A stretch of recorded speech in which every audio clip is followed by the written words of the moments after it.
nkwụsị dịrị onye na-anụ anụ. Achọrọ m igbu oge ọnụ.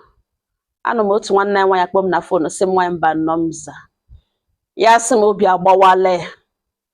n'ọnụ mana o sugbu nyụọ ya anya. M sị nụkwa no nne m ọwụnụ. Ya sị m di ọma ya hụrụ n'anya ka gịnị. Di ya na-ebidoro ụwa n'oge na di ya nụntara ka ya na-ele helplessly wụzi onye a ga-elewe nwee mind buru akpa ya ahapụgo ụlọ di ya lawa. Ihe a na-ekwu okwu ya na-awụ ịgbasa marriage na ọkọ ya ihe o buwe ya ọnụ na o letere ya na di ya lejiri ya anya ote nwoke na-eshi eleji nwunye ya anya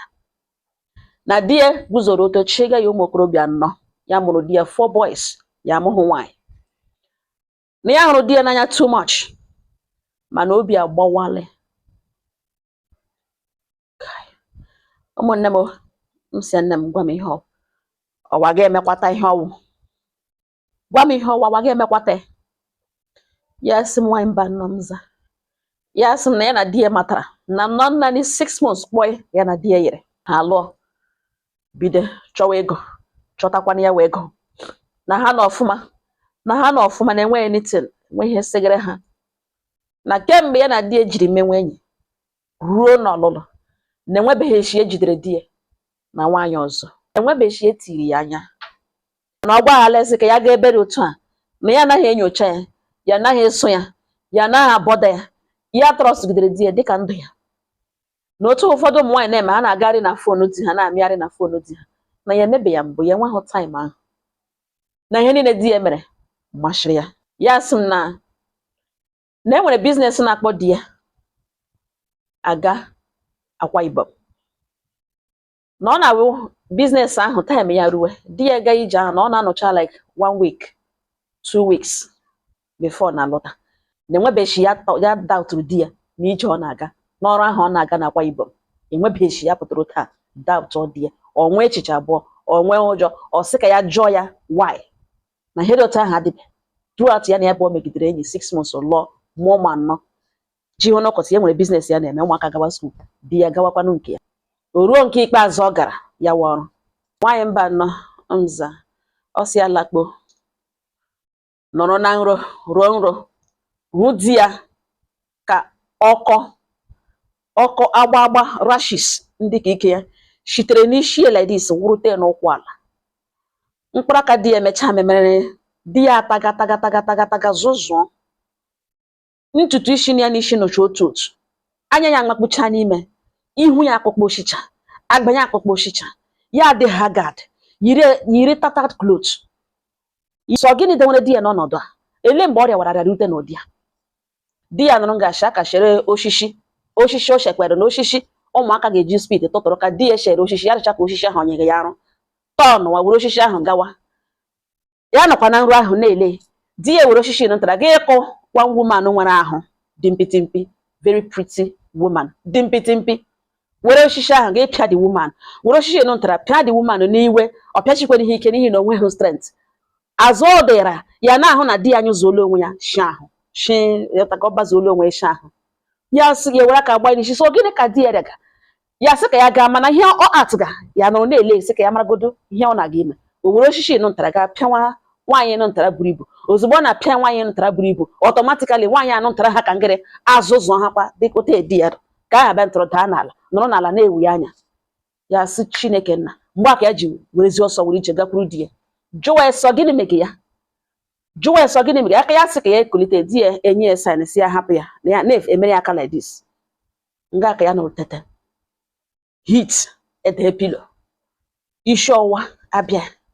obi ebido akọwa kpumkpum ya mmiri fon nga late hour kpọkpadekwe di ya gwawa na nrụ ya rụrụ ugbu a now na ọ dịcha ka o nwere danger o face ga ebe ahụ currently biko na ọ nwere nwaanyị ya na ekwugo okwu na ya aghọtaghị na isi gbaga ngara na ya stay go dey away from any woman na ọ nwere di ya jụọ ese mgbe ka ebidekwara ya sọ ọwụ ihe ahụ ga na nrụ otu n'ugboene ọgwụ nrụ ahụ chụlitere na isi gbaga ngara na ya amaghọta efilige di ya si ya biko ngwa ya gaghachi back to sleep na ụjọ atụla na enwe ihe dị wrong. Nwaanyị mba nnọọ mza edere ofe n'ala ya baya ekpere kpekpecha lakpuru laghachi hakwa back to nru ahụ again the second time the same nru ahụ this time around nwaanyị nụ ntara anwụziele ya afụzi die nụzi n'ala na-eme kolim yetiwe mgbe aka eji shewezie na-akpọzi people help ndị mmadụ agbara bịa mana enweghị onye kwere emetụ di ya aka enwe onye nyere ya that help ya kpọga people bịara actually mana enweghị onye nyere ya help nga anọ ka ya na-eteta ihe ọ ya ka di ya lụrụ ya jụwa di ya sị na ọ gịnị wụ ihe o mere na enwe ihe o mere di ya na-ele na-ajụ esi ya echenjiele ya na-agwa di ya na o nwere ihe o mere na something dị wrong di ya gwa esi ya ma ihe ọkọga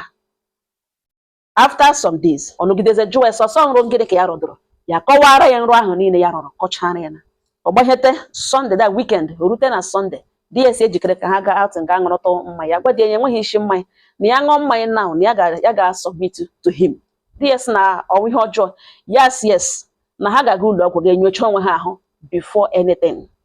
di ya sele mgbe ka bidoro ya gwa ya sị na ya gwacha na ihe ya gwara na ọ bụrụ na ha agaghị ụlọ ọgwụ ga-enyo oke mbụ after 1 month ha ga-enyo he after another 1 month ha ga-enyo he making it 3 times of nyocha 3 months of nyocha na enweghị ihe ya na ihe ya hụrụ na nro na anya ya na ọnụ ya ga-akụchalie di ya sị ngwa na enweghị ụlọ ọgwụ ọbụla ya na-aga na ọ bụrụ na ọ nwere ihe ọ chọrọ ikwu okwu mana ihe ọ sọrọ ga nro emege ka ọzọ na enweghị ụlọ ọgwụ ya na-aga ya enweghị ike ime ya agaghị risk onwe damiz o nwere plan na ya amaghị ihe o ji atụ ụjọ ịga ụlọ ọgwụ di ya agwara ya agwacha na marriage ọbụla enwere lack of trust na that means ọ dịla over ya so okay no problem di ya makwa na ya hụrụ ya n'anya ya ga-ebuli akpa ya like that marriage ya agaghị end nwunye ya na-arụgharị n'obi so ọ gịnị nwe ihe ya ga-eme na nwoke a nidiri gị ụlọ gwa ụjọ tụga na ụjọ tụgakwana ya why ụjọ ahụ emere ihe ya dị afraid of eri ya elu why ọ gịnị nwe ihe dị wrong something dị wrong ya gba nkịtị nọgidezie kpọzie nwanne ya nwoke ka ya na di ya na-arụ n'ezigbo mmasị ya elegide ihe ahụ ugbu ile nwanne ya nwoke sọ dị sure ya sị oke na ya ga-abịa na ya ga-epe ha visit nwaanyị mba nọ nza ọsọ nwanne ya nwoke abịa di ya ha ekelecha ha gawo outing ga ṅụrụ buru dị shege lo enweta o shiri medatin na ya gaghị akọwali akpọ nọọsụ abịa mere ọbara di ya see gị na small container dee aha di ya tapaiga ya ewepụta aka ka ya eke ya eriri ọmirikwa ọbara ka ya dee ya aha ya na kọntena gbaiga were gawa rizọt apụtala nwaanyị mba nnọọ ya wụrụ na di ya ebu ya wụ virus ya wụrụ na di ya ebu ya wụ ọrịa HIV na V nwanne na di ya test ya positive after 2 days ya gwawa di ya na ọ dị aware na o nwere HIV ọrịa o butele this virus di ya si ya what do you mean ya si di ya ihe meanere wụ na ya na nwanne ya nwoke gara aga ṅụọ mmanya ṅụọkwa mmanya ṅụcha lọta nga na daa na ya nwa ji aka emeta ọbara ya merekwuo ma ọbara ka ya ma anọ na etestiala ya ahụkwala no result na so na ọ dị aware ka ọwụ na ụjọ tụ gị jụwa esi na elekwene the way forward now ya gwawa di ya sị enweghị the way forward na awụhụ na ya n'ala na ọ dịgo ka ọ ga-adị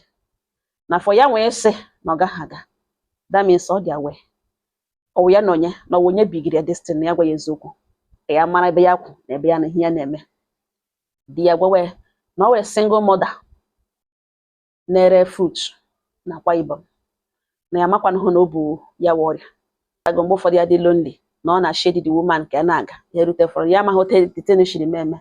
na ọ dị woman bigiri ya ọrịa ka ọrụ ikpeazụ na ụgbọelu ya gara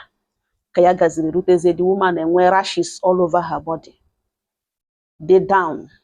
ya jụọ eso gịnị mege the woman agwa eso baghị uru izoro ya na ya eji ha ahụ ya enweghị fever na-enwe ka ọzọ gaa ụlọ ọgwụ nyocha onwe ya dọkịta sị ya dat na ya ebu ya ọrịa ya dịkwanụ sorry na emechaa na ọ ga-ege test onwe na ihe the woman gwara ya jụwa di ya oke elekwana ihe o jiri chọ ka ha gaa ṅụọ mmanya on Sunday ya gwa esi na ya ṅụọ mmanya na ya ga-submit to him ọgwa jụwa ya ọwụ ihe ọjọọ ka plan ya wee bigena di ya sị mba ya achọghị ibigena ya si dị nsogbu anọ ọ baghị uru ịbịa gbatịnwa okwu na ya ga-alawagodo na ọhụ note marriage ha shiri end ya na ya agaghị anọ na ya enweghị ike ịnọ ya agaghị risk nwunye di ya si ngwa nsogbu anọ na ya ka ha hapụ break up ka ha hapụ ịkọwashi the marriage because of ụmụaka na ya chọọ ịgaga biri na nke ya biro onwe ya na mgbe ọbụla ya chọrọ ileta ụmụaka ya bịa leta ha na ha chọkwa ịbịa leta ha bịa leta na ọ krọs ya ka ya ebuwe mana ọ nọrọ na enweghị ya ga-eme na ya mara na ụzọ dị ọrịa na-eshi aga na ya achọ ka ya na ya abụọ nwa otu mgbe because of ụmụaka na-enwe ọ mara ya enwe mgbe ya ga-eji eme ya ihe ọjọọ na ya nọrọ nwa na nwaanyị mba nọ mza ya sị m juderele mba ụwa na ọ ya egere ihe na nwoke na kwuru na ịga ma enwekwanụ na what of one day enwe mistake what of ọ ya na ịgazie mewe ele ihe ya na-anọ eme na m juderele mba ụwa na ọ ya nọrọ nwa na di ya adịghị violent ụtọ ahụ ọ sị na enweghị ọ ga-eme mana na ọ ga-agbute na the trauma ga-adịrị ya too much ị na-ahụ ya every day knowing fully well that he's living with such thing and the trauma ga-enye nsogbu na ya na nwoke ya hụrụ n'anya ya agaghị stand nwunye na nwaanyị mbara na m juderele mba ụwa na ole ya gagada ihu ka ya gaga azụ na obi agbawale na nwoke ya hụrụ n'anya na nwaanyị mba nọ na ya conclude ole na ya ga-alatụwa na ya na-ahụ ya anya na obi na-agbawe na mgbotore mba ụwa enweghị ha ga-agwa na ha gwata ya na obi dị na nwa ọgwụ ha mana ọwụ ihe ya lege na awụ ihe ya bịara na ọwụ ihe ya bịara ịkpa na ọwụ ihe ya chọrọ na onye awụ ihe ya chọrọ for her husband na mgbotore ya ụmụnne m okwekwulekwucha ya mmiri eju m anya na di ya consent kwara na ọ bụrụ ya agaghị anọ na nsogbu anọ ya kpọrọ ụmụaka ga-anọrọ ebe ọzọ mana ya biko akọwachila marriage na ya dị ready ịlụ nwaanyị ọzọ na ihe ọkọgaghị ugbu a na-awụ ka ya nọrọ mewekwanụ gịnị eze ya nọrọ zawa onye nọ na di onye nọ na marriage nọrọ nga ahụ mewezikwanụ gịnị ka ihe wu fit ya ka ihe wu ọnọdụ ya ọsọ mgbotere ya ọnụ ụmụnne m ịnọ nga elege m ọ na-eji elewo ọrịa dị too much na Nigeria na ọrịa karịrị ịnọ nga elege m ọ wụrụ na ị ka dị ịgbagburu onwe gị na gbuo ya ụtọ n'ihi na ihe a na-ekwu okwu ya wee minute ezuola iji bute onye gị na-anọ n'abalị ịmaghị ebe ọ gara n'ụtụtụ ịmaghị ebe o si elu gị ịmaghị ebe ọ ga-aga echi mgbe ị ga-anụ gị sawa otu onye ka m nwere ana m take care of the girl enweghị ọla akịrị with me and everything ka ihe ọ ga-agakwa na I trust the girl I trust the woman always single mother always widow madam olee nwoke ahụ ngwa gị fidiri na always married man ọ na ọgakwa na-epiarị na ọwụ naanị m nwaanyị akụkụ ọ nwere hello a na-ede ya n'ihu gị lụọ nwaanyị chikpa ụkwụ n'ime ụlọ madam iji di chikpa ụkwụ n'ime ụlọ ị nwere nke ị na-eme ị nwere ụmụaka kpụkpụkwa ụkwụ rụọ ndụ lere ụmụ ọ ngọ ha nọ na enwekwa ihe ọ ga-atụkwasịrị nwanne ya nwaanyị ọ na-atụkwasị akwụkwọ akụkọ gọọmenti ọnụ udo dịrị ọnụ